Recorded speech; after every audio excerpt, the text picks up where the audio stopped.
Charley. Charley, we're not sure how to say your last name. Wininger. It's probably Winninger. You have it on the phone there? Winninger? Yeah, I do. We're going to get it right, Charley, for you. Winninger. Charley. He's a phenomenal guest. What was his name of his book? The Becoming X? Listening to Ecstasy. Okay, we got to restart this. Well, we're keeping it. We're gonna name the pod. We're gonna name the episode "Listening to Ecstasy." Listening to Ecstasy. So it's because it's a perfect name anyway. But we talked about MDMA. Yeah, we talked about that simple. Yeah, we really. But it was in depth, but it was all about kind of modern, lighthearted usage of psychedelics to improve life. Yeah. And the guy is very funny and interesting. The book is really great. You'll see in the podcast. I loved listening to the audio. He narrates it. That's so cool. And his wife also comes in and narrates some parts because she's part of the book. It's really, he's a great character. The book is a labor of love, like he says, and it shows. That's cool. And yeah, I mean, it left an impression on me. I don't know how you felt. It made me want to do MDMA now. With really, yeah, like, but like mission accomplished, Charles. In the like celebratory fashion, like he was calling it not recreationally used, but celebratory used. Like these kind of medicines because MDMA is obviously known as like the party drug or the love drug. The love drug, but that's not necessarily a bad thing. And done in the correct setting, like, fuck yeah, why not party? I think that's a big thing we spoke about is, like, enjoy the fucking moment. It doesn't have to have the seriousness behind it. And yet... Still ceremony, still preparation. Keeping the ceremony, keeping that structure. Integration afterwards, we talked about but that be playful, also. enjoy. But fun, yeah. Like, how can you not be on E? And I don't know if it was on the air with him, but off air, we were laughing about, like, you're doing a party drug, like it's a negative connotation. Like, what is that? I think we mentioned it.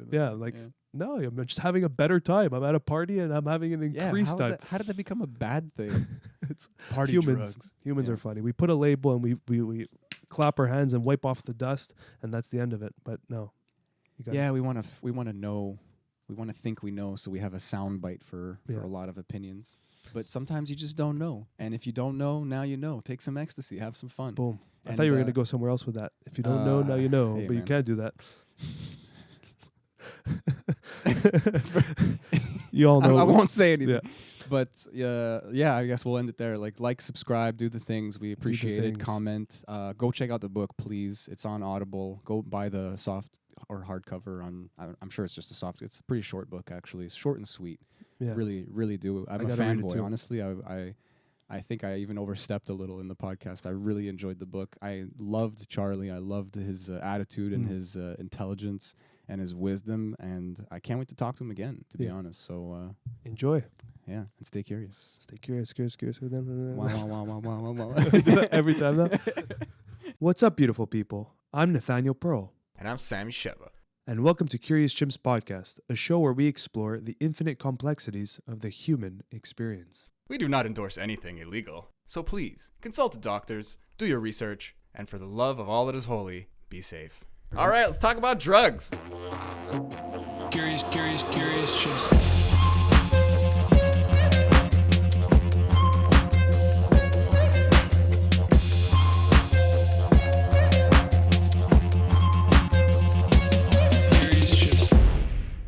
Okay, we're good. We're live. We're not live, but we're live. We're alive. Fuck it. Yeah. There you go. Charles, man, I'm a fan. I got to say. Good. Charley. Charlie. Do you have a preference? Charley is good. Charley. Perfect. Charley boy. Charley in the chocolate factory. So yeah, man, I'm almost done the book. I'm really glad you have an audio version that you read yourself because you do have a great voice. I'm not surprised you were in radio. Thank you. But like it's really like fuck, man. It's charming. It's clever. It's like you have this historical vibe. Like I feel like I'm learning so much. It's also just about your life, and you've met some fucking cool people. Some really interesting. You know, you name dropped a little bit. You know. Yeah. But really brush shoulders with some big names, you know, and you're also just really like optimistic and happy, and it shines through, and you're poetic, and you have all these like you have a lot of like alliteration, you know, and it's a very colorful book. I really was pleasantly surprised. Like, kind of sounds like MDMA. All right, I well, guess- you're hired. You're now my PR man. no problem, man. Maybe for Check in some the mail. context for our audience, if you just want to, if you want to introduce the book and you, and give some context to that beautiful, I guess, review. Yeah. Okay. Well, listening to Ecstasy, the Transformative Power of MDMA is my memoir and how-to about my experience with MDMA and how it transformed my life and transformed my relationship and soon to be marriage. At the time, I'd met Charley back in 2000, and we've been together 21 years, and we were to be married in 2005. And during the early 2000s, we started experimenting with MDMA. And I say experimenting because back in the 90s, I had dropped MDMA from my psychedelic repertoire because I was getting bad results because I didn't know the protocols. I didn't know about hydration. I didn't know about sleeping it off and 5-HTP and all that good stuff. So I had some bad experiences afterwards, like some people still report, mostly because they don't follow the protocols. But when I met Charley, she was fresh out of a repressive marriage and wanted to spread her wings.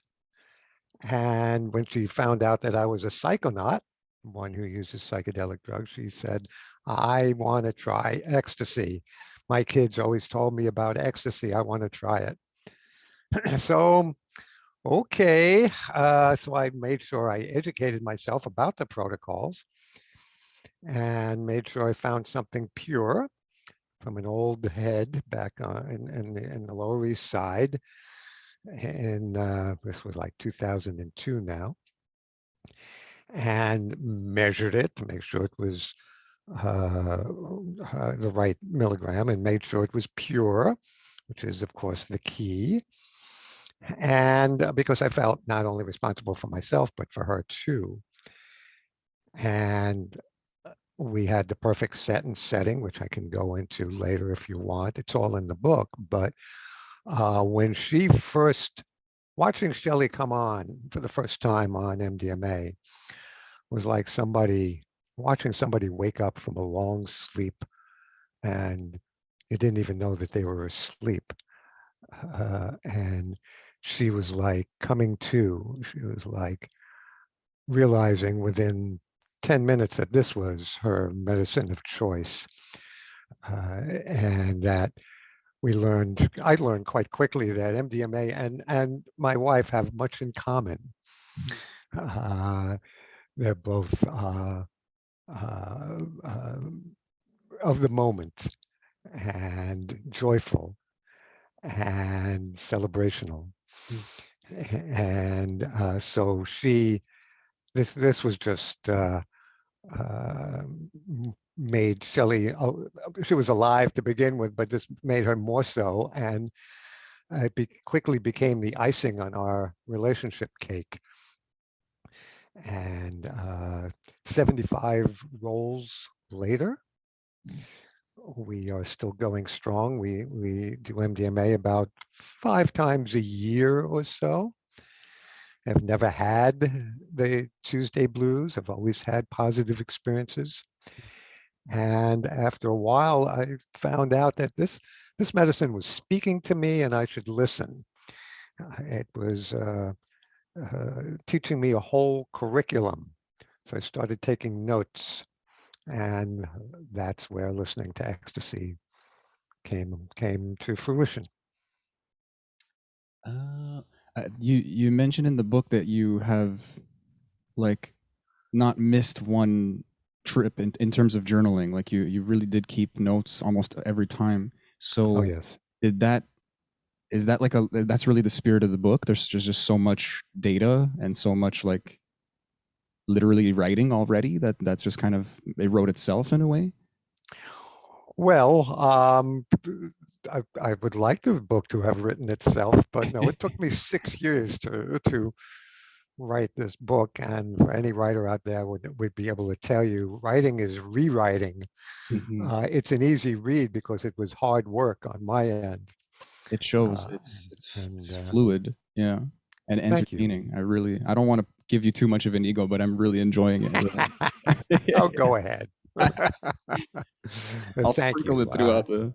Yeah, you're welcome. No, it seems like you really get the book, and I put my heart and soul in it. It's certainly a labor of love, and I wrote it because I had to, and because I loved it, loved doing it, and it was not just a story of my life and the story of my life with Shelley.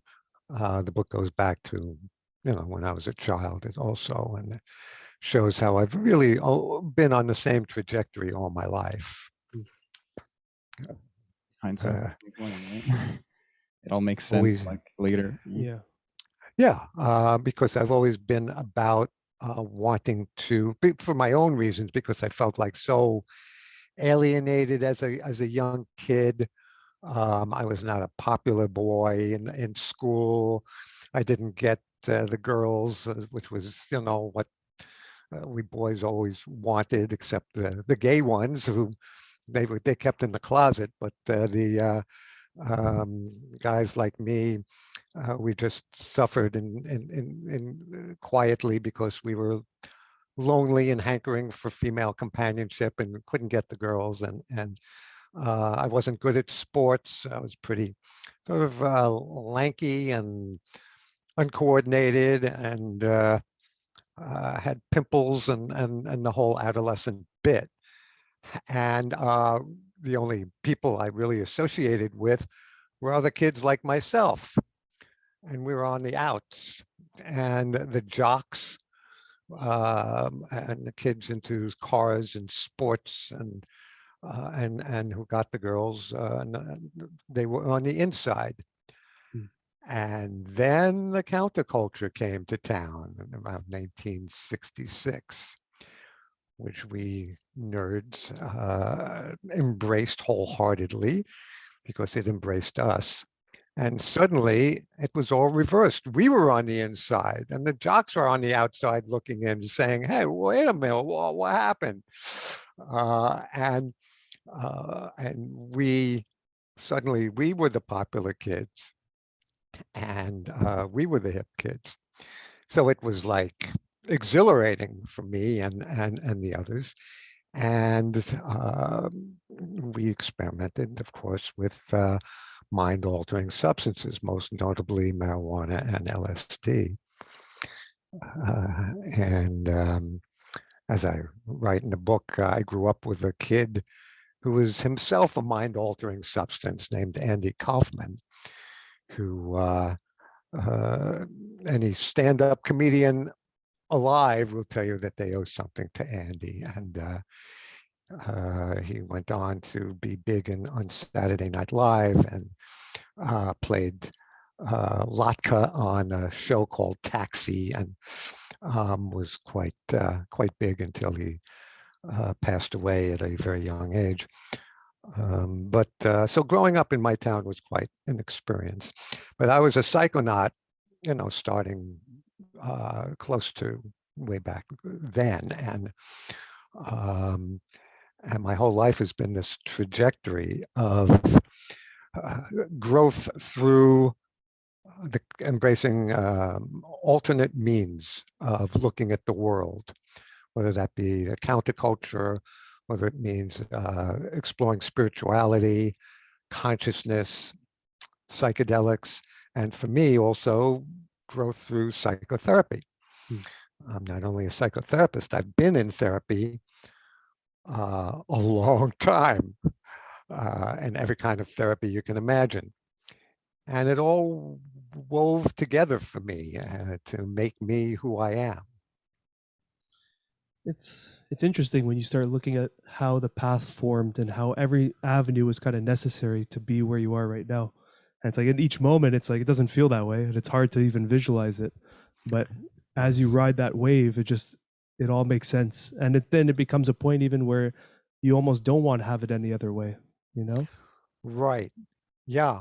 My road was not an easy road. And I'll tell you this, and I like saying this to younger people, and by my age, almost everyone else is younger, because I'm 72 now, that I'm very grateful to my younger self. I'm very grateful to myself in my 30s and 40s and 50s who, through various challenges that life threw me, like it throws everyone, I decided to take the hard road, meaning really pushing my face into the wind, really doing the hard emotional, psychological shadow work that meant facing my demons, learning about who I am and embracing all the different parts of me. And that can be very hard and grueling work for anyone. And I'm so grateful to my younger self for doing that, because I now, in these later years, really benefit. Mm. My life is a joyful ride now Mm. because of all the hard work I did. And, recently I heard what I think is a Chinese phrase. I'm not sure. That's what I heard, but um, I don't know who uh, made it up. But it says, "Hard choices, easy life. You make the easy choices, you have a hard life." Yeah, that's. I feel like that only comes with experience. You have to. Well, maybe it depends how stubborn the kid is. Learning that. But you seem to. Um, in the book, you often. It's the first time I've heard this expression, but you were saying, the antidote usually grows next to the poison in the forest or something like that. Yes. You used it in many different ways. It's a very apt metaphor for a lot of things. So I feel like that's the same spirit, just looking for looking for one will give you the other, Mm-hmm. So Mm-hmm. it's Okay. it's weird. It's hard to explain sometimes how um we're like looking to escape the aversions.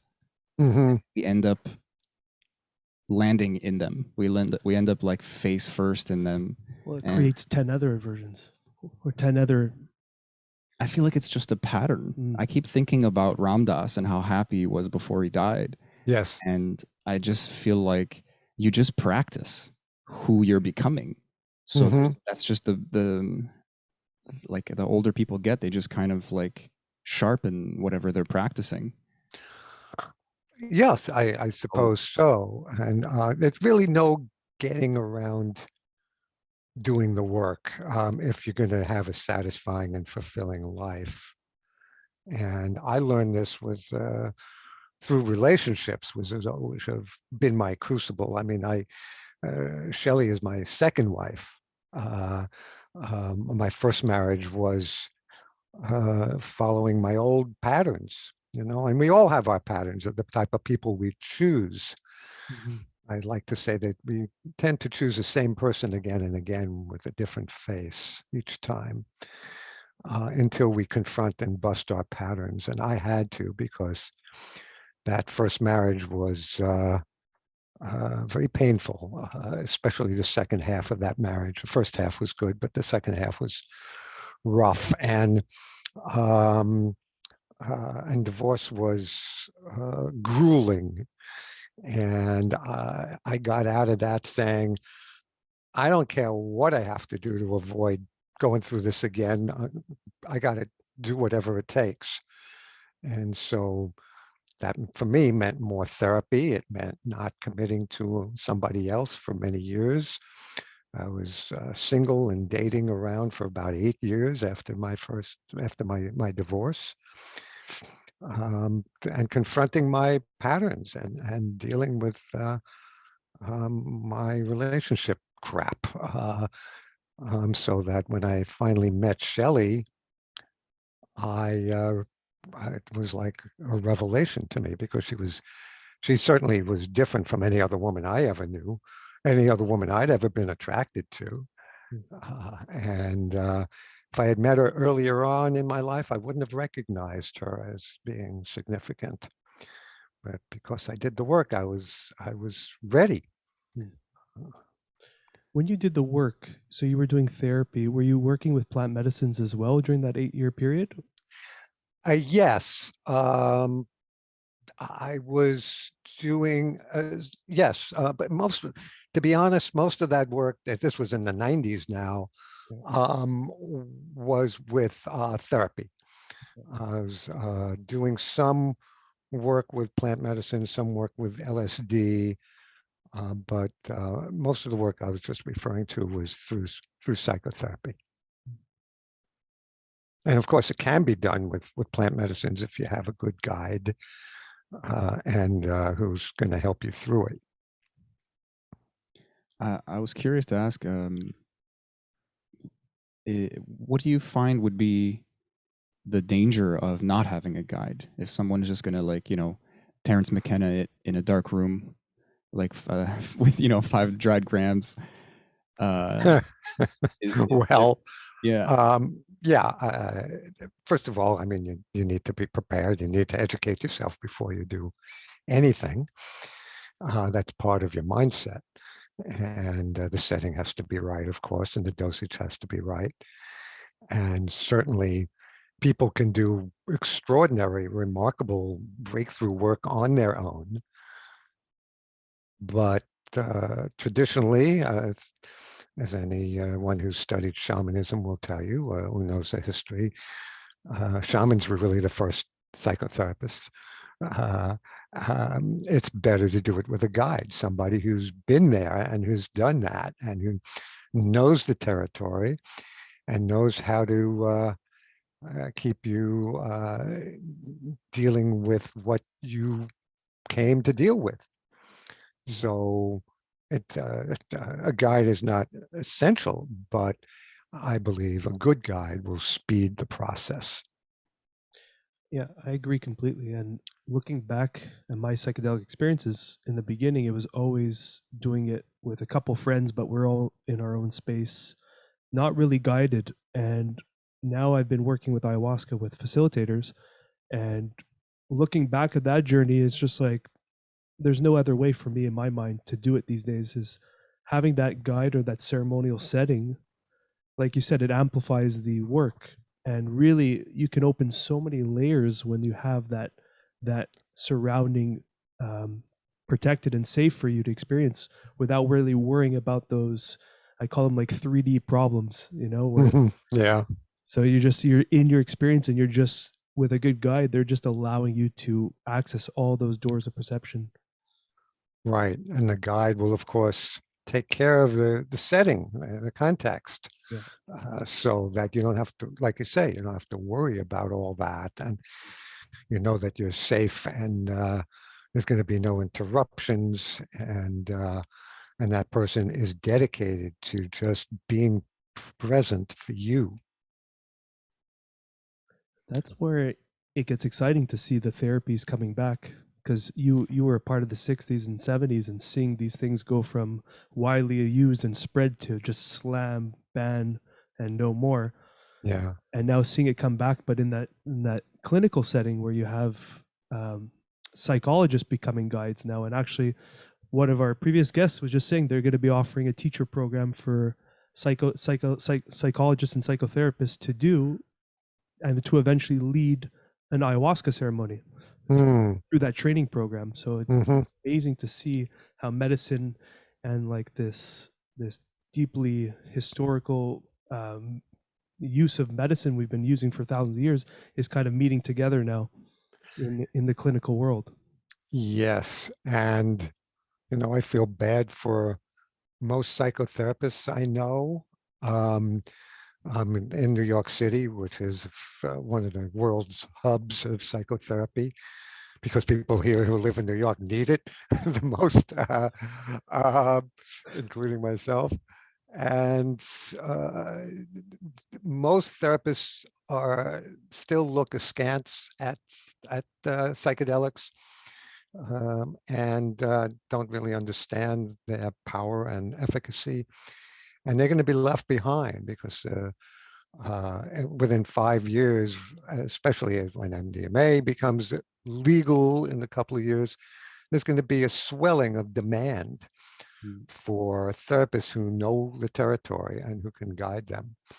And therapists who are not trained and don't, whether underground trained or above ground, and don't know how to do this are going to be left behind in the stampede towards using MDMA, for example, or psilocybin or ayahuasca for the purpose of personal growth, because it's true that, and I've been hearing this for years, and I believe it, that a therapist can do 6 to 12 months worth of therapy in a day with a good medicine. Yeah, that's why there's that stampede that you're talking about. It's like analog versus digital. It's purely just more effective at this point, faster. That's right. Yeah. That's right. Yeah, and I like that you use the word stampede because it really gives me a visual sense of it's a great depiction of what I'm visually seeing in my mind. It is a stampede. So many people in need tripping over each other, and some real answers are finally coming out, like some real help. Yeah. Yeah. Well, not to discredit the help they were getting before, but now there's so many people. Yeah. People are so busy. Anyone in the medicinal venue is overwhelmed. If you can help people faster, that's just helpful. That's right. Help the helpers. Yeah. It's like, imagine being a physician, and it's like a physician in the, what was it, 1950s, learning about penicillin. It's that type of breakthrough. Yeah. It's a drug that can, just a shot can heal people and prevent disease, and so it's that kind of breakthrough. So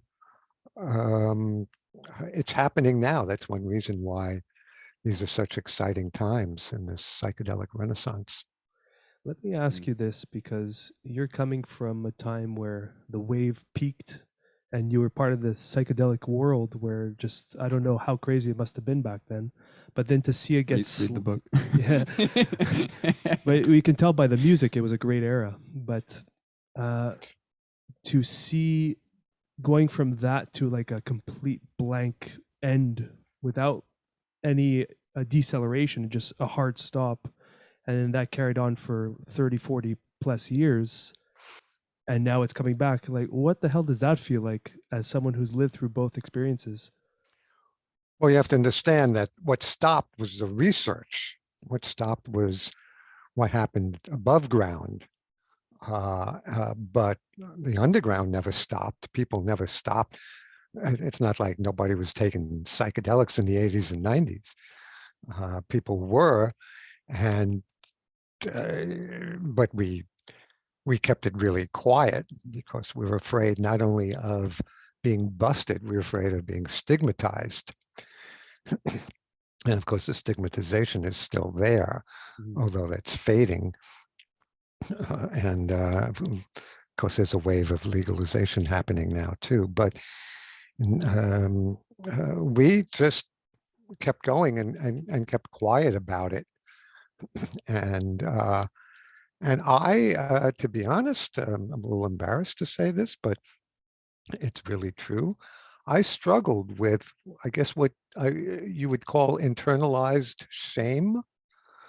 And the way I was raised in my household, my parents, as most parents did at the time, and probably many still do, is control their kids through shaming them when they did something wrong. So I was very susceptible to being shamed. And so when psychedelics were stigmatized and we entered the just say no period of time, I internalized some of that. And I thought, not only did I need to keep it quiet because I didn't want to get busted, but because I was a little ashamed. And sorry to say it, but I had to deal with this demon inside of shame that I use psychedelic drugs.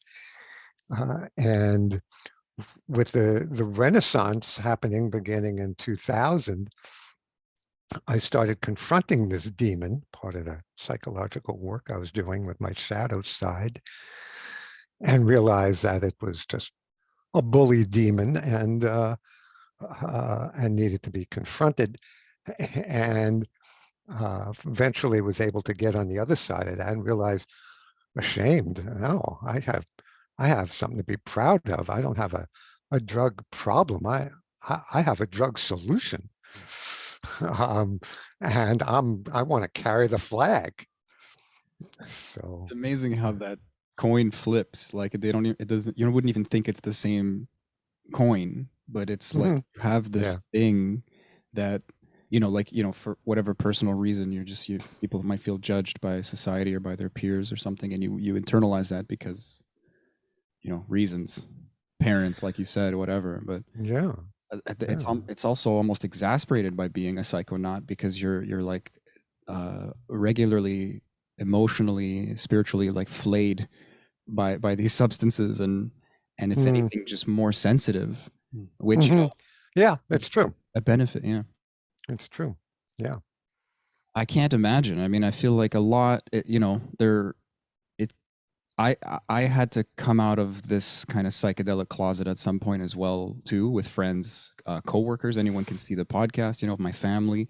But I feel like it was way easier for me because even before it was getting legalized and there's a lot of, data to be like, this is helping people.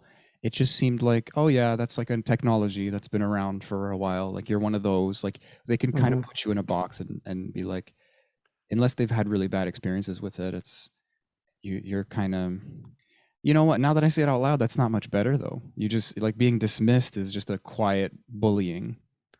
So I kind of just stumped my own sentence a little bit.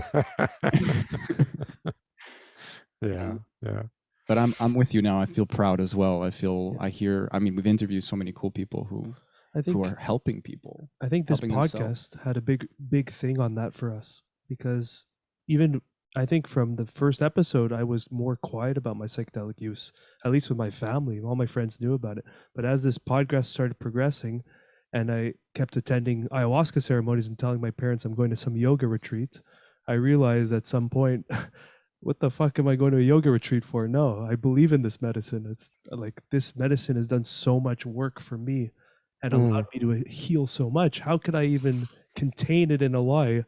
Because it makes someone more comfortable hearing the lie versus what I'm actually doing. It's like, that's counterintuitive to the psychedelic experience. So, so it's like it all kind of oozed out of me at the time when I just felt the most proud about it, and I haven't looked back since. Well, that's great. I'm happy to hear that for you. And there's still shaming that goes on now, even within the psychedelic community, because first of all, there are people there's sort of a snobbery that I experience from people who are just into plant medicine about people who are into so-called synthetic psychedelics. Albert Hoffman, who discovered LSD, said people who distinguish between plant medicines and synthetic psychedelics and say talk and emphasize the difference between the two don't really understand the nature of consciousness. All these substances help dissolve the ego temporarily and all send you on similar paths. And so there's a snobbery from some people, not all people, but some people in the plant medicine community towards people like myself who embrace MDMA, for example. And there's also a snobbery or shaming for people who say, well, I use this for therapeutic purposes. I don't use it for frivolous reasons. And what they're really saying is that I'm not like those other people who do psychedelics for recreational purposes. I'm more serious and therefore better than them. And I'm very sensitive to that type of distinction. And one of the themes of my book is that play, fun, celebration, and joy can in themselves be not only valuable, but transformational experiences. Yeah. It's It sounds okay. like yeah, no, we just heard a honk there. I don't know if it picked up on the mics. That got Honking through on the for me. truth. Yeah, no, that's it. It was a little universe emphasis, little exclamation point there from the spirits. I gotta say, um, I was one of those people without even knowing it. I thought about it a long time because your book really did kind of help me turn that page, pun not intended. But like, there's some kind of association. There's some kind of weird thought that I had, and a lot of other spiritual and plant medicine like facilitators, a lot of people in my life have noticed this about me and told me that it's not necessarily a good thing, but it's like some kind of belief, some kind of core belief really, that I think I need to suffer in order to expand and to learn and to become a better person. And it's not the same with everybody, but my psychedelic experiences are usually not comfortable. You know, I learned to manage that and to understand that, but I still, you know, I still feel like I'm tumbling down a steep hill most of the time. Whereas, like, you know, you talked about this kind of like, think about anyone who's had an MDMA experience. It's like a gift. You're having a great time. You feel so good. Usually, yes. Yeah. Yeah, I would hope so. Yeah, most of the time. And you want to dance, you want to move, you want to hug people, and I certainly don't want to denigrate people who have rough psychedelic experiences. You know, we used to call those trips bummers, like just bad trips, and now we understand that they're just difficult trips and difficult experiences that can hold a kernel of a diamond in the middle of them, because you can learn so much. And another reason to have a guide, because a guide can help you through the darkness. So if you're having a difficult psychedelic journey and suffering, to use your word, that can really be a tremendous spiritual opportunity. So, but MDMA is usually, at least for me and for my friends, a celebrational, I like that word even better than recreational, celebrational drug or medicine, and can be used to touch tickle the belly of heaven and try to coax it down to earth. like a party medicine. You know, like people party medicine. I like that. People say party drug, and it almost sounds like it does seem like what's the word? Derogatory? Is that right? Yeah, right. It's like you're belittling it or trying to inflate the dangers, you know, like it's flippant, it's a party drug. It's like, right. Parties are good. Parties are supposed to be good. That's right. But like, if you think about that phrase "party drug," like, what does that even mean? You know, that's it. It's like it doesn't mean anything. It's like this throwaway experience. You're letting your guard down. It's flippant, and that's bad. And it's like, what? Yeah. How we talk has been mutating slowly under the hood for so long, and now everyone's just crazy. So much is being revealed, but I think that what you're talking about is a concept I'm still trying to fully understand. But it's my facilitator called it. He coined it. He probably didn't even coin it, but he told it to me. Was the spiritual ego kind of gets involved, and although you're doing all this kind of work and really healing traumas, you're creating this bigger beast that all of a sudden is like standing up higher and higher and saying, this is the work I have done, and you children are going to a party and playing. This is not what it's about. Yes, like, exactly right. Yeah, that thing forms. That thing is insidious and it hides everywhere. And it's, you know, that's why I see that too in the community where I've worked with 5-MeO quite a few times, And a lot of questions I get privately is, was it synthetic or was it the toad? And Uh-huh. the way I look at it, I actually prefer the synthetic because Mm. you're getting the actual isolated molecule that you need versus whatever else is in the toad. Yeah. Not to bash either or, but this Mhm. idea of if it's synthetic, it's no good is Yeah. it's a strange concept, especially when Yeah.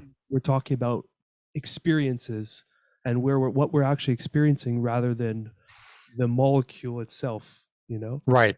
Exactly. It's all chemistry. It all comes down to chemistry. Yeah. Yeah. I, Yeah. you, I, I'm gonna. You mentioned in the book, that's like my catchphrase for this podcast, but it's fresh in my mind. You did talk about quickly. You mentioned how there's even the separation sometimes of certain molecules, so that people are just getting medicinal effects.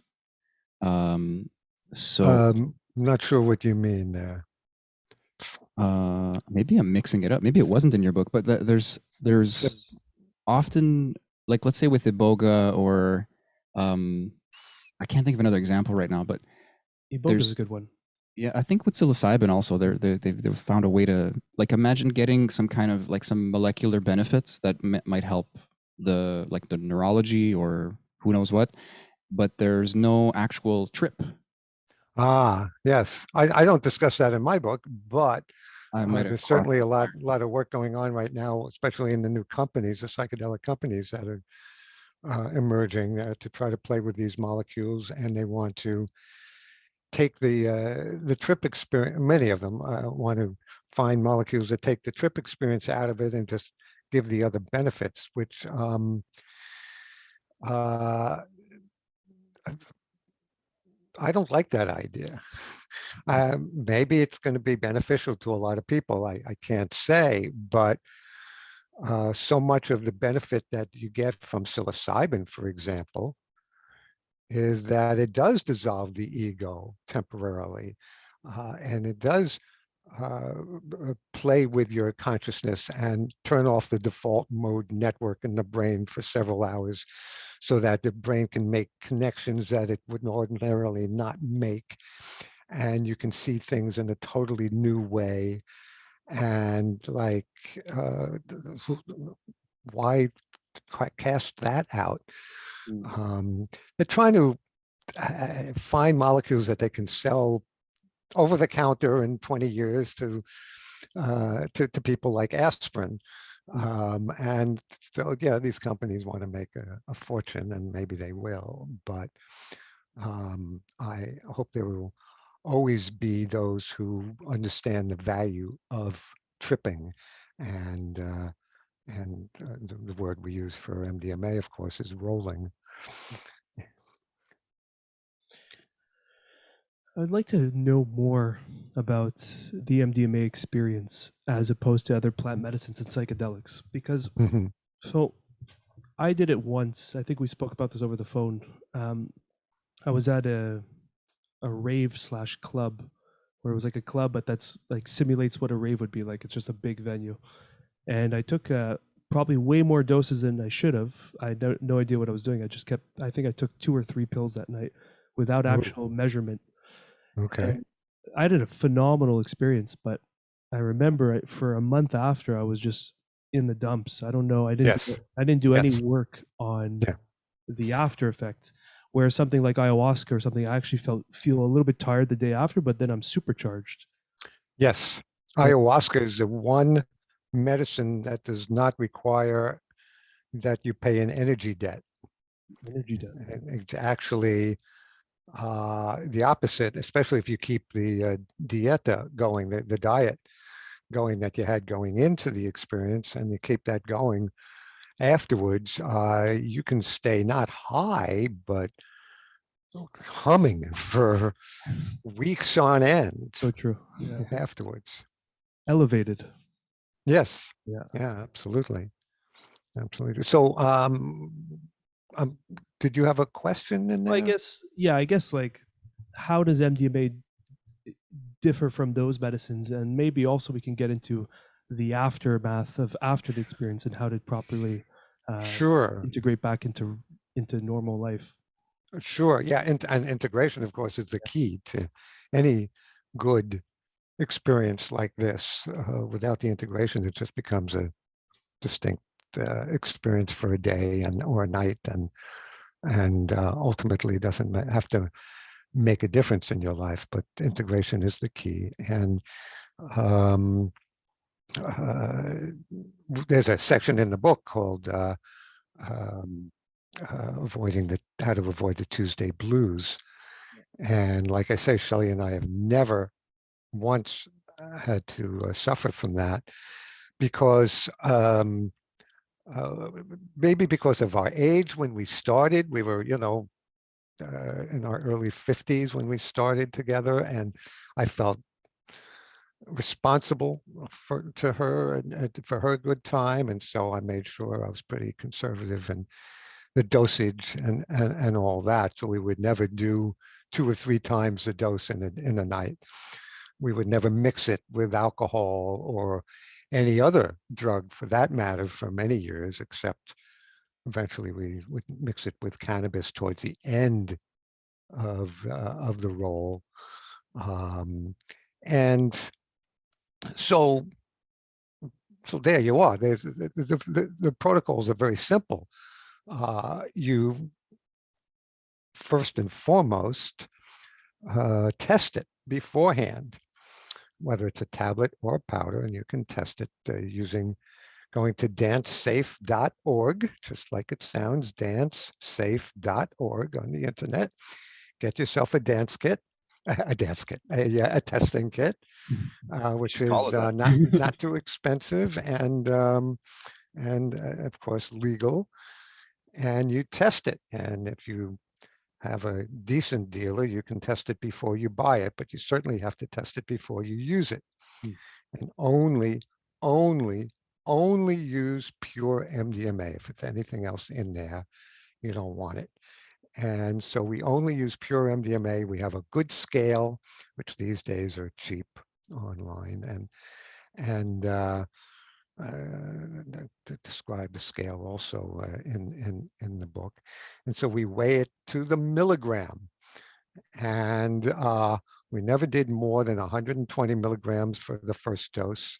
These days, because we're older and more sensitive to all drugs, we do less than 100.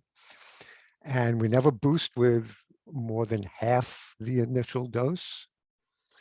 So when we were doing 120, we never boosted with more than 60, a few hours into the high. And we don't boost the second time. And at the end, when we're done and we come down, Shelley has prepared, God bless her, a wonderful hearty soup, nutritious soup for us to eat to eat, whether we're hungry or not, before we go to sleep, and we sleep it off. And at my age, I'll sleep 10, 11, even 12 hours. I don't care, whatever my body needs. You probably, most people your age won't have to sleep that long, but you need a good night's sleep.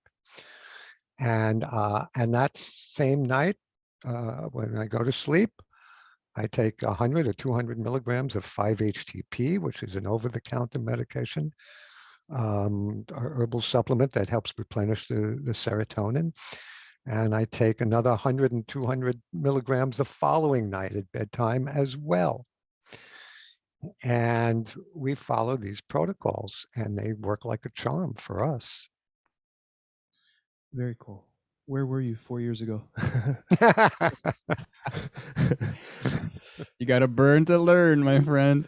Yeah, really. Well, that was kind of why it turned me off of MDMA, is because of that after effect. And I really enjoyed the experience. I really felt, although my setting wasn't my ideal setting, it was still a rave is very interesting because it is like a ceremonial moment where we're all embracing the beautiful music collectively. But I guess for me, at least in that state where I was in, it wasn't the perfect setting, but it turned out to be perfect. But the after effect is what really turned me off. And yeah, sure.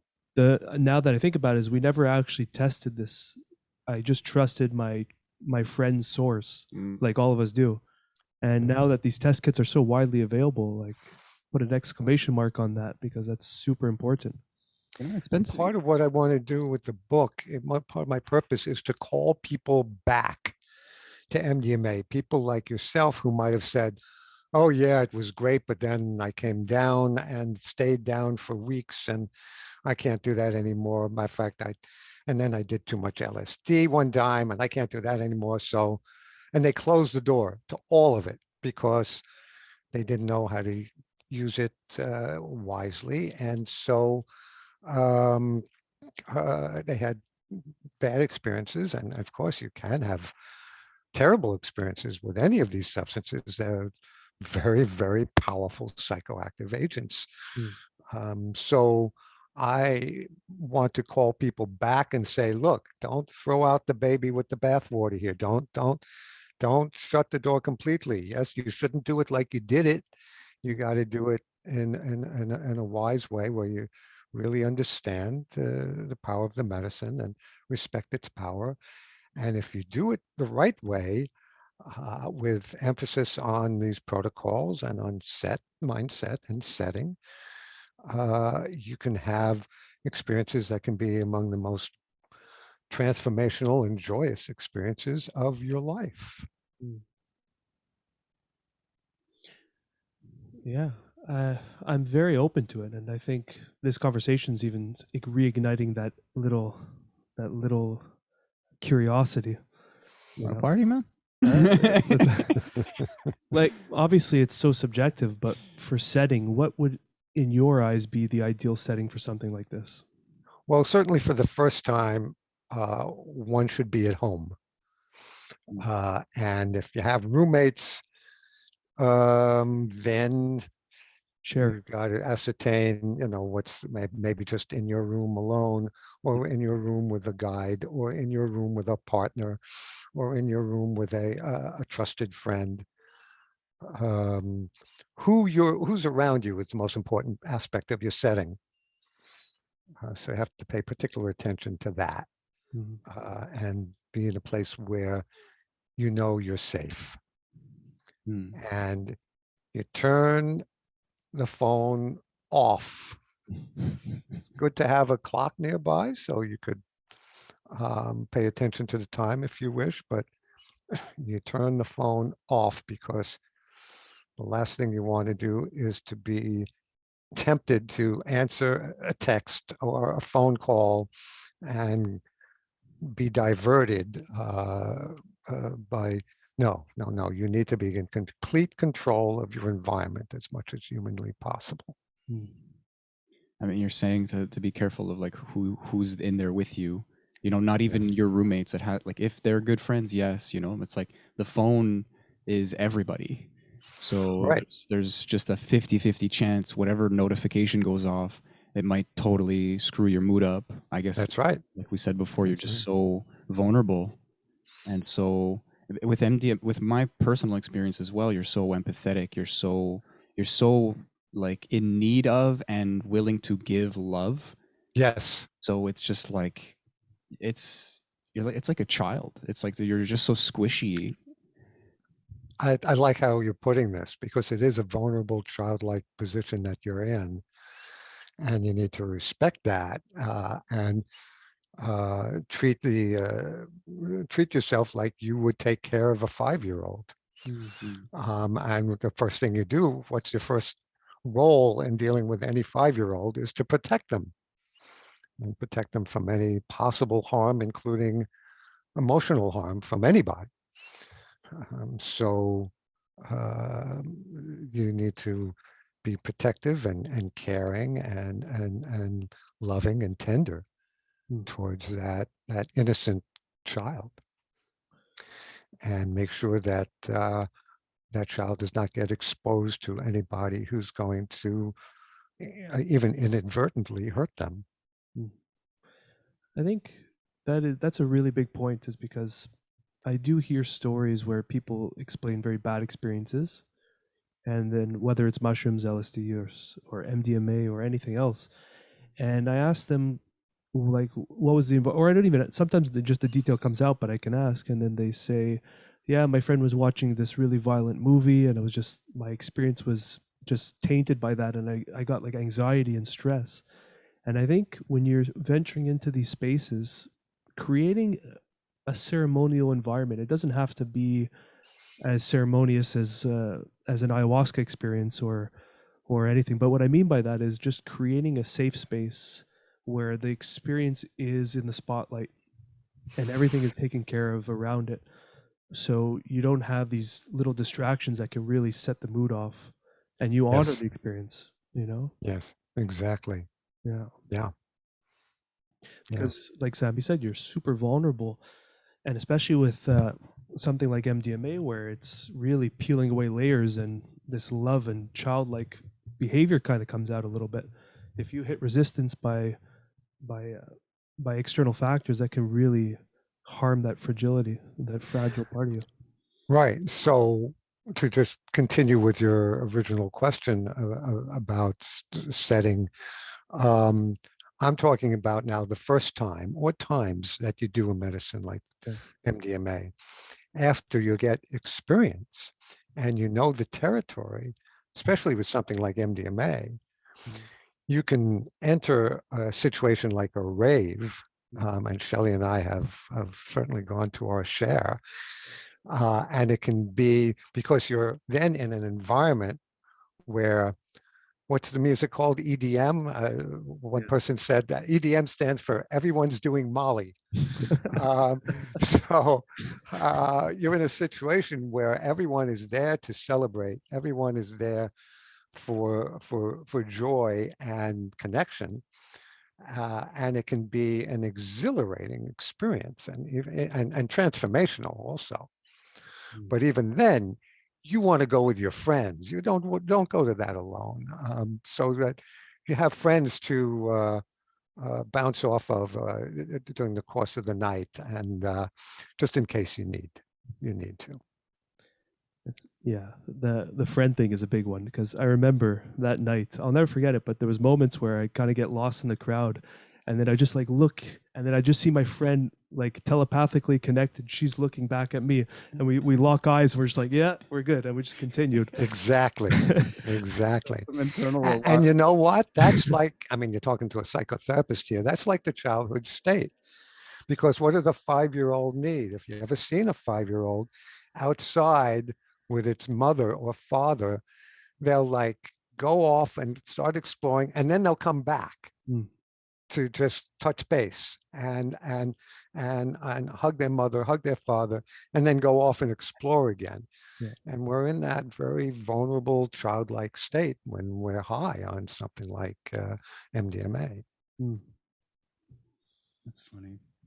It's like And checking your pocket. we need that reassurance. Yeah, That's the word. yeah, and that support too. I think a lot of these stories where bad trips occur is where those kind of pillars are not taken care of or put up in place. You know, good Yeah. environment, good friends around you, and offering you that kind of support. Because Yeah. if you start having a freak out and your friends pull out a phone and start filming you or making jokes or messing with you, Yeah. that can be adding years of trauma to your life. Sure. Just in that one moment. Sure. Sure. Yeah. These are very potent medicines, and some of the most most potent psychoactive medicines on the planet, and we need to respect their power.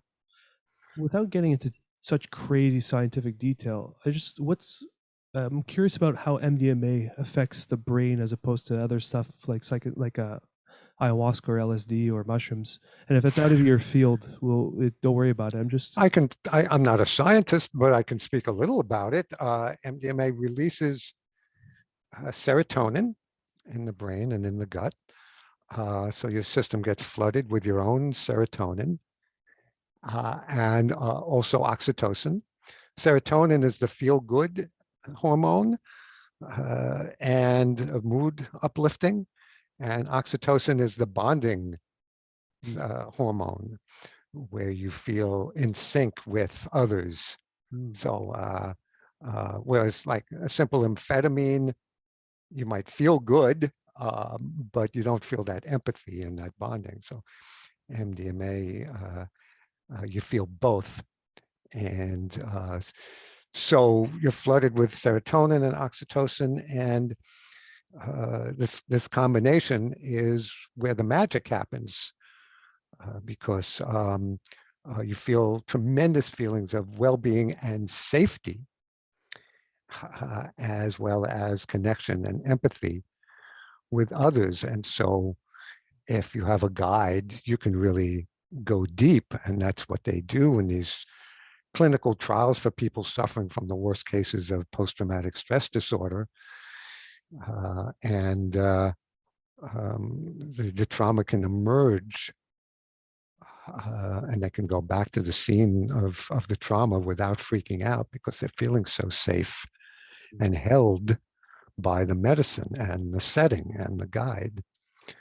And so it's, as one person described it, facing that trauma under MDMA is like watching a shark in a tank, in an aquarium, where you're outside the tank watching the shark, and it's scary and big and awful, but it can't hurt you. And so that can transform your relationship to the trauma, and that's where the healing happens. I wonder, like, so it's really good in this context of like reframing your past traumas. I wonder if people are like irresponsibly like just taking MDMA and then go, like, before they go to a therapy session, and it's not necessarily a therapist that is like trained in psycho-assisted therapy, like psychedelic assisted therapy. I don't know if there'd be much of a danger there. It might just be kind of odd. You mean for somebody to arrive in the therapist's office and they're rolling and they don't tell the therapist? Yeah, that seems a good therapist will be able to tell there's something going on. Yeah, like, I don't think it would be dangerous, but I think it'd be a bit of a waste if at work, Yeah, I agree. But, that's funny. But so how does the actual clinical setting work now with these MDMA therapies? Because it is basically that, but just both parties know about it. Yes, both parties know about it, and in the trials, so these are long sessions, right? These are yes. Well, first of all, this is all about context. So there were many preparatory sessions beforehand, followed by a day with the medicine, followed by integration sessions afterwards. Several integration sessions. So it's all done just in the right way. But the day of, where the person does the MDMA, there are two therapists there. They've experimented with a male and female therapist, and now there are other combinations, but there are two therapists there.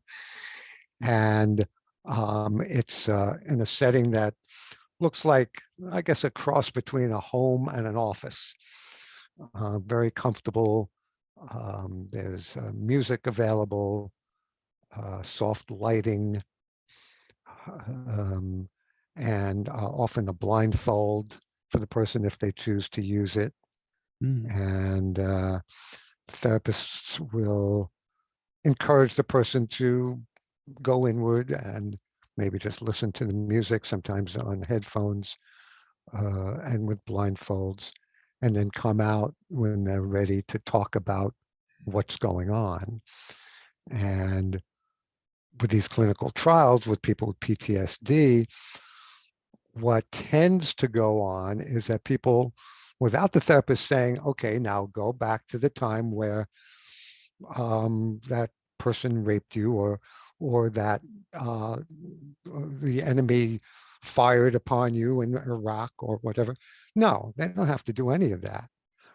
They don't direct the session. They let the medicine direct the session. And usually what happens is the trauma just naturally emerges because people feel so safe because of the medicine and the environment, the setting, that the trauma just emerges, and they start talking about it and processing it in this new way where they're supported by the medicine. That's beautiful.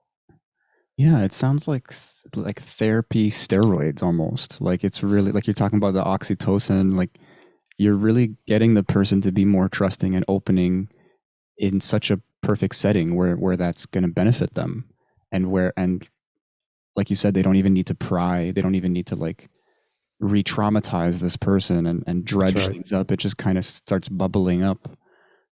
That's really cool. Yeah, it's from what I hear, it sounds miraculous. How long is that session usually now? It lasts as long as it needs to. I think they usually offer boosts and some time after the initial dose, so it can last 6, 7, 8 hours, or Oh, whatever the person needs. The therapists don't leave the room until the person is back down at baseline for a while. And then in these clinical trials, the person sleeps over in the same place. oh yeah. Yeah. Hmm. It's gonna reshape the way therapy is thought to be. Oh, yes. Think about how medicalized and how I don't even know the words to use for it, but like you book slots and it's 1 hour or 1 hour and a half, 2 hours, whatever it is, work, and then you integrate at home and come back a week later. But imagine your therapist is you're you're staying on the couch that night, and then it's an 8 hour experience, and then You having a sleepover at yeah, like we have a sleepover. more in that like, childlike vibe, you know? Yeah, It's, yeah. it's less it's warmer, it's less cold and less like systematic, and just like Yeah. you That's feel it. like you don't feel like you're on a conveyor belt at an airport, like you don't feel like luggage. Right. And I feel like a big thing about, because I have a lot of friends that see psychologists, and they say one of the big things I hear is that they feel like it's a business transaction in a sense, where they feel Mm, like, yes, they're being heard, but it's so by the clock or by the book. And then, oh, we got to cut it here. And I don't blame them. Like, that's the system we're in, and you have to yeah. make a living and you have a schedule. But I feel like psychedelics, it's so funny it's happening, but it's blurring those lines a little bit of that. Like, Yes. it's Yeah. not getting rid of professionalism, but it's kind of blurring those lines that we've created, those like those strict barriers that this is how I act here, and it's kind of like opening the doors a bit more. And I think that's what Well, people crave for, and that's part of the healing process. absolutely. And the way these therapists conduct these sessions is that they come from a place of humility, and like it's not like they don't cop the attitude of like I'm the healthy doctor and you're the sick patient. No, you're somebody who wants to deal with your issues, and I'm another human being with a certain expertise, but I'm here as a human to just guide you and be real with you, Mhm. and get off of these crazy roles that we play traditionally in my profession and in society, where we all play these roles that box us in and keep us from being fully three-dimensional human beings. Yeah, it's like more like a maintenance. Like you say, you still have your own like your own therapy sessions. You know, like it's like brushing your teeth, or I guess getting a massage because there's an expert that needs to be there to make it happen. But there's no shame in it, like at Hmm. all. Yeah. Yeah, yeah. And so what I try to do, I don't do medically assisted therapy, unfortunately, but at least not yet. I look forward to the time when I can. But I do try to bring my understanding of the MDMA experience into the therapy room, in that I feel like my job is to make my client, and I prefer that word to patient, Mm. feel safe and feel held by me. I'm not physically held, but emotionally held, and Mm. that I'm there to listen to them as deeply as possible, bring my heart in there as well as my mind, and um, receive them, and simulate the MDMA experience in a way where they feel safe enough to let their defenses come down. And Mm. often what happens then is that their their real inner wisdom can emerge, and they can solve their own problems just by listening to themselves talk and letting that deeper wisdom come out. So you're just a really, really, really good, genuine listener a lot of the times. That's my job. Yeah, is to deeply listen, which is a skill that we're not born with, but certainly anyone can learn.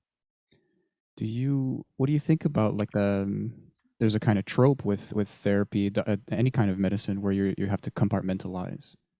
You know, you have to not take your work home, not get invested in, like, as someone who's, you know, like your heart is busted open, you know, like by and with MDMA and your life and your wife and all these things, you know, like how do you, what does that sound like? And how, like, do you just trust in your skills, or do you just get invested and deal with it? I mean, do I go home each night and just cry and beat pillows?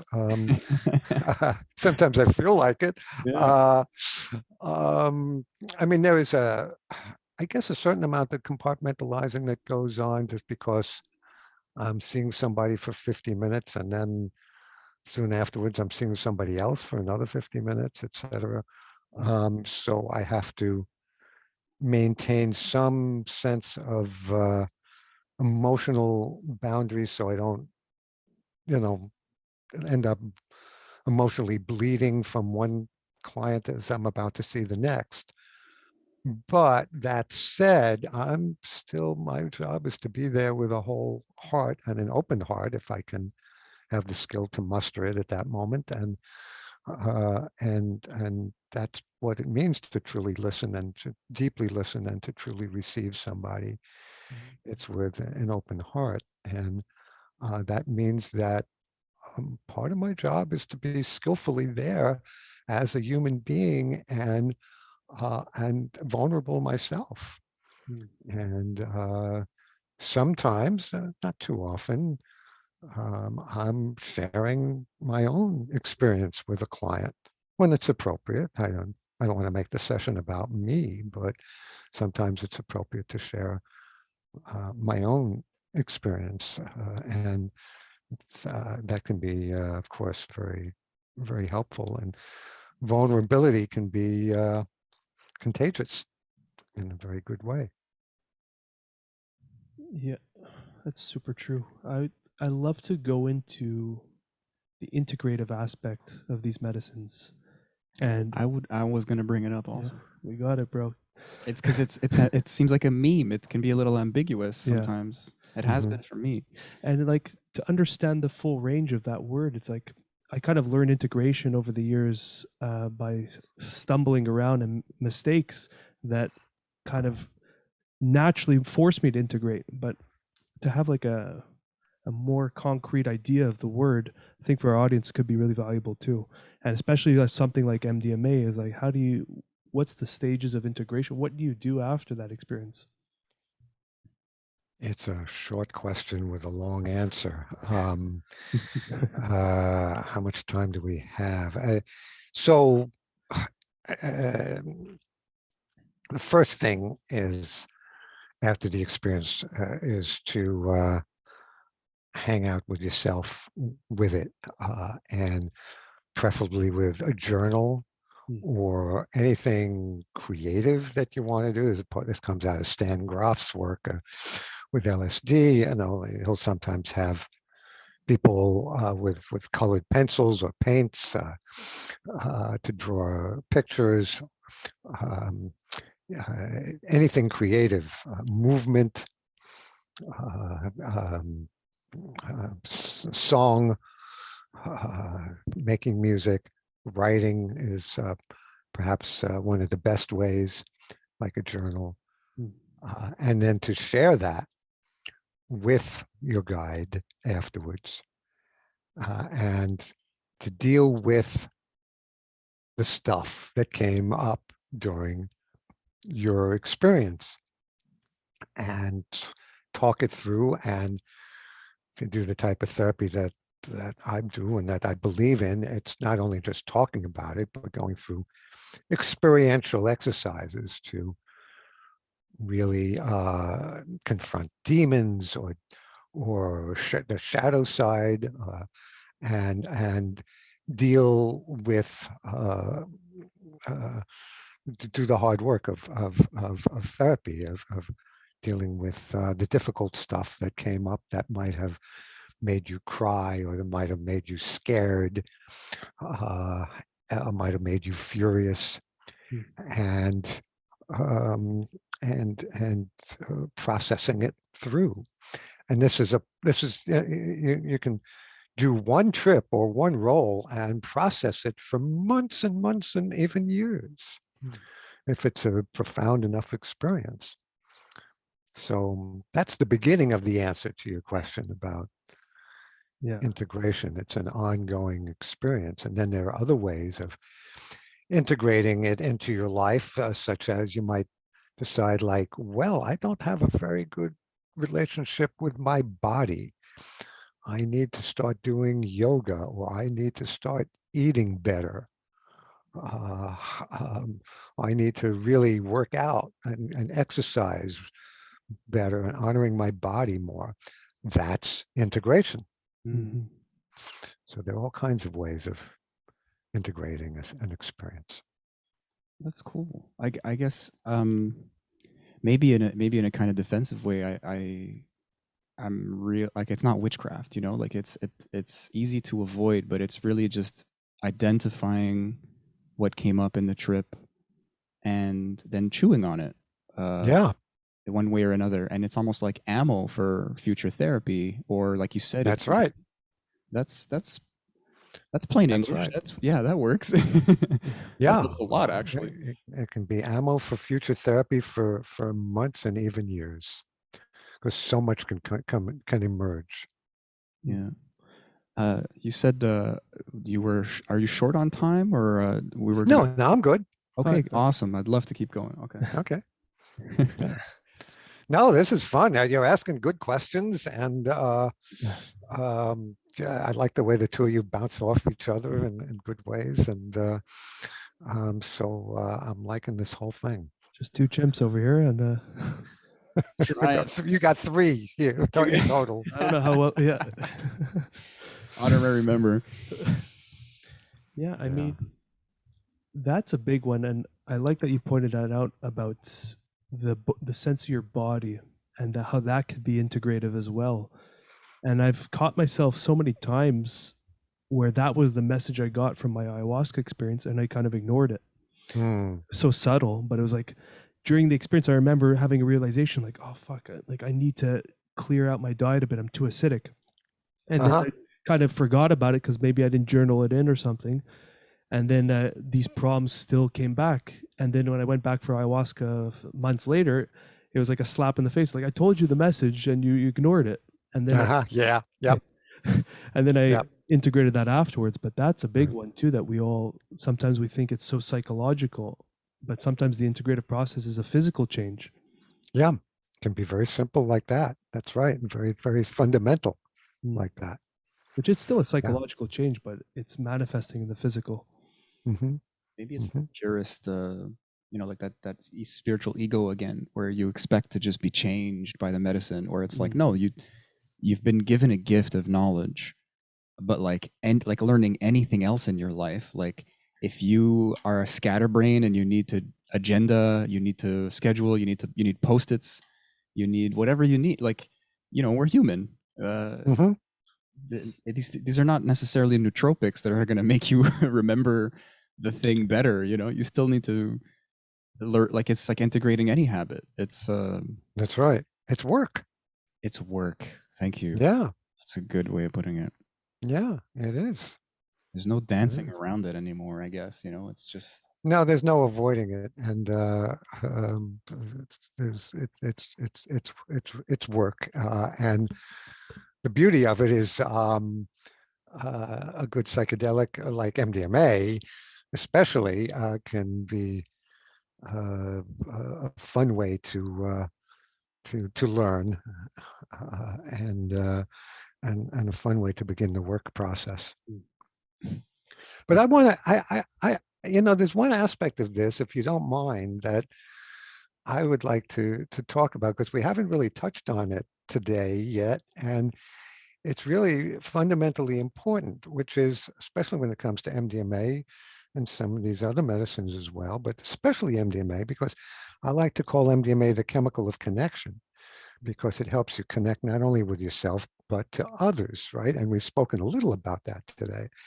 But Shelley and I have found MDMA to serve as a kind of emotional superglue for relationships. It certainly is for us and for others we've known. And you probably have heard stories about, I mean, I hear stories all the time about people saying, yeah, we were about to split up and then we rolled together. And, oh, yeah, we're about to get divorced and the kids were going to go split up. And then we had a guided session and now we're good. Mm. Um, and it can really make an enormous difference for couples and help transform their relationship and help them deal with the issues that have stumped them and stymied them, and tripped them up, and give them a whole new lease on life. And for couples who are not suffering from this, it can just imbue, like it has for my wife and I, their relationship or their marriage with a whole other level of joy and celebration. I never even thought of that, like in terms of, like, we're talking about it in terms of play and in terms of therapy, like the benefits. It's just the obvious, like, it's like a lateral move, but like in a good way. Like, it's, of course, yeah, couples therapy, or just like the best times you have within a relationship, like being like playful and vulnerable and childlike. And it's like you said, it's kind of everything we've been talking about. It makes too much sense. Yeah, it's amazing. I have a friend who's been having these special moments with his partner where they take MDMA together, and he's been messaging me saying that it is some of the most magical moments of their lives. And that he was saying that it was, and when he was saying this to me, I was, because I've only had that one experience, and the way he was describing it also sparked my curiosity, because I didn't experience that, but what he was talking about was like this telepathic state of mind that they both kind of achieved, and they weren't even communicating with words, they were just so in tune with each other. Yes. And he said like the love was just almost like too much, or it was overwhelming. They were both just exploded back from like this reality, and they were just in this state of love. So yes, damn, that sounds fun. It can be fun. It can be joyous. Yeah, absolutely. And to have that, what you're talking about is empathy, where you're so tuned into your partner that you just, and by this time, after all these years, Shelley she knows what I'm thinking practically before I do. I mean, she's like, and that's when we're sober, because we've done this medicine so many times.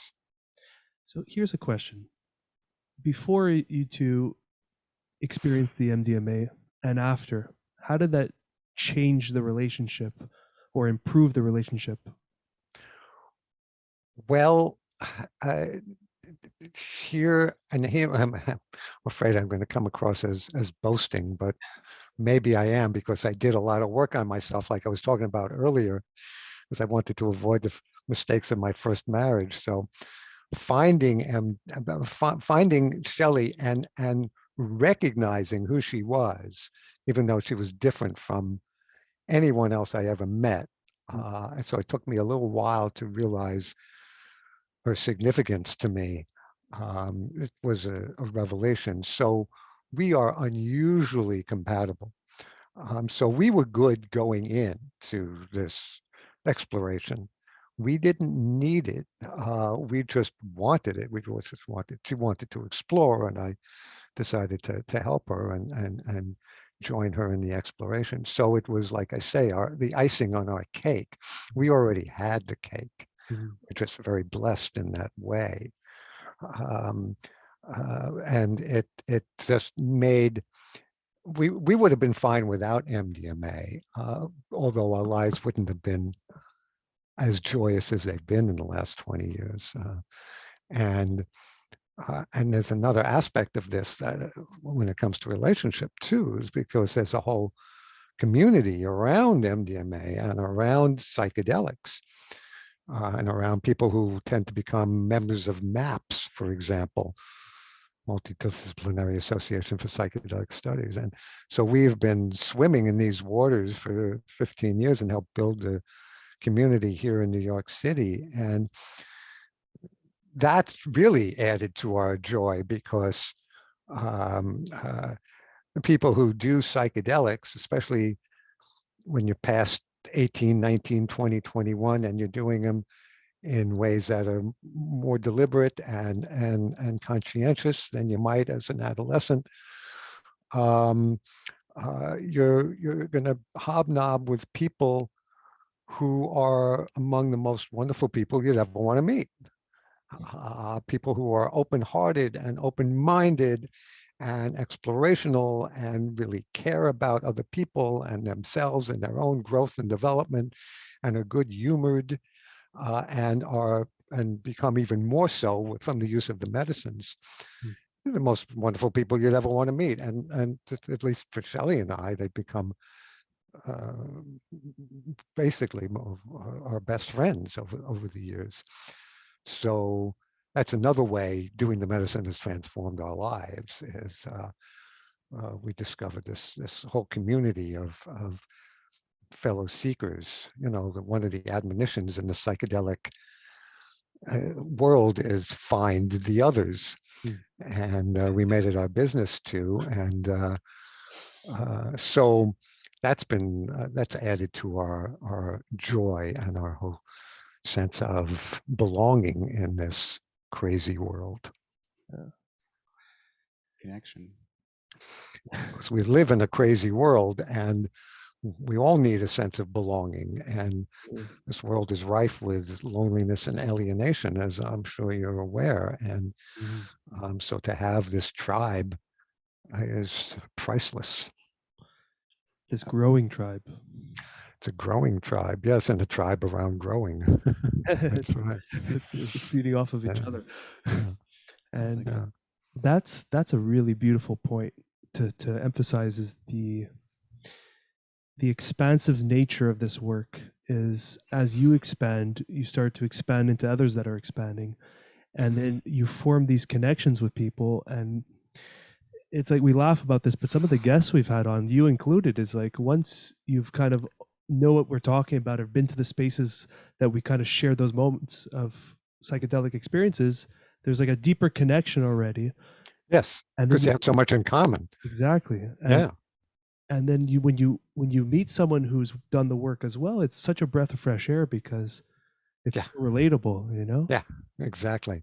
I like to say the best part of the psychedelic community isn't the psychedelics, it's the community. I love that. It's funny. Like I keep having this kind of like this comparison in my head between something like psilocybin and something like MDMA, and you've emphasized like connection and people even feeling alienated and sad. Sometimes it's like they don't realize that's what they're missing. They think they need to improve their lives somehow, and it's like maybe part of that is true. There's this introspection. There's something like psilocybin that's just going to give you these downloads, and you're going to catch a fish because the net is so big, and hopefully you integrate and all that stuff. But like the other side of that coin is so that like the other side of that balance, really to balance that is this connective, this openness that something like MDMA does give. And I really lighting me up because I feel like it's something I need right now personally.